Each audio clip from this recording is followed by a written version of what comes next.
সূর্যের আলোয় পা রাখার আগে লোকটি হঠাৎ একদম থেমে যায়, কারণ লোকটির মনে হয় যেন রোদটাকে ভীষণ ভয় দেখাচ্ছে। ঠিক তখনই সামনের দিক থেকে একজন পুরোহিত যেতে থাকে, যে পুরো ঘটনাটি দেখে ফেলে। যখনই জ্যাকের চোখ সেই পুরোহিতের ওপর পড়ে তখনই জ্যাক ভয় পেয়ে যায় এবং পুরোহিতও সেখান থেকে চলে যায়। কিন্তু পুরোহিতের মনে তখন সন্দেহ জন্মে যায় এবং সে জ্যাকের পিছু নিতে শুরু করে। যখন পুরোহিত দেখে যে জ্যাক কেবল ছায়ার ভেতরেই হাঁটছে তখন তার সন্দেহ নিশ্চিত হয়ে যায় সে নিশ্চয়ই কোনো ভ্যাম্পায়ার। জ্যাক তখন পালাতে পালাতে এক লোহার দোকানে ঢুকে পড়ে এবং সেখান থেকে বেরোনোর পথ খুঁজতে থাকে। ঠিক তখন পুরোহিতও সেখানে পৌঁছে যায়। পুরোহিত একটি রূপার তলোয়ার বের করে সোজা জ্যাকের দিকে এগিয়ে যায়। তখন জ্যাক শান্তভাবে বলে যে আমি এই সব কিছু করছি শুধু আমার জাতিকে বাঁচানোর জন্য। কিন্তু পুরোহিত বলে আমি তোমাকে মানুষের জন্য বিপদ হতে দেব না। এই কথা বলেই পুরোহিত দোকানের ওপরের কাপড়ের ছাউনি ছিঁড়ে দেয়। ভেতরে তখন সূর্যের আলো ঢুকে পড়ে। জ্যাকের চামড়া রোদের তাপে পুড়ে যেতে থাকে, যেন আগুনের ভস্ম হচ্ছে। দোকানের বাইরে একদম ভিড় জমে যায়। সৈনিকরা রাগে গর্জে উঠে মশাল জ্বালিয়ে দোকানে আগুন লাগিয়ে দেয়। আগুন যতই ওপরে উঠতে থাকে জ্যাক ভেতর থেকে ততই ব্যথায় আর্তনাদ করতে থাকে। কেউ জানতো না যে কতক্ষণ এই আগুন জ্বলবে। হঠাৎ ছাদের ফাঁক দিয়ে কালো ধোঁয়া বের হতে শুরু করে এবং সেই কালো ধোঁয়া সূর্যের আলোকে ঢেকে রাখে। তারপর জ্যাক এক উকি দিয়ে বাইরে বেরিয়ে আসে একদম অক্ষত অবস্থায়। জ্যাক তখন সেই সব মানুষদের দিকে তাকায় যাদের জন্য জ্যাক নিজের জীবন বাজি রেখেছে, অথচ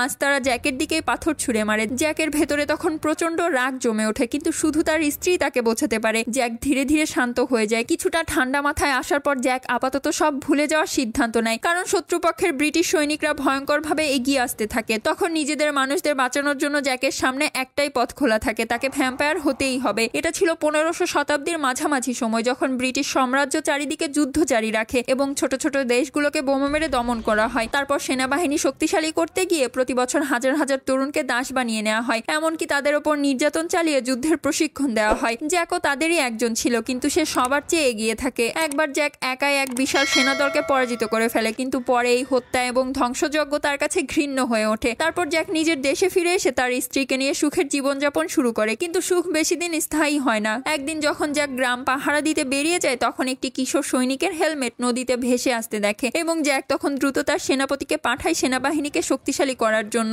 আর জ্যাক দুই সৈনিককে সঙ্গে নিয়ে নদীর পথ ধরে ওপরের দিকে উঠতে শুরু করে, দেখার জন্য যে সামনে কি লুকানো আছে। ওপরে গিয়ে তারা একটি বড় গুহা দেখতে পায়, যার ভেতরে ঘন অন্ধকার। তিনজন তখন তলোয়ার বের করে এবং মশাল জ্বালিয়ে ভেতরে ঢুকে খোঁজাখুঁজি শুরু করে এবং দেখে যে মাটিতে হাড় ও লাশ ছড়িয়ে ছিটিয়ে পড়ে আছে। এটা দেখে তাদের মনে হয় যেন সৈনিকদের এখানে এনে কেউ ছিঁড়ে খুঁটে খেয়ে ফেলেছে, কিন্তু কে বা কি এটা করেছে তা বোঝা যায় না। তখন দূর থেকে ভয়ানক কেউ যেন তাদের ওপর নজর রাখছে। পরের ভিডিওটি দেখার জন্য প্লিজ সাবস্ক্রাইব।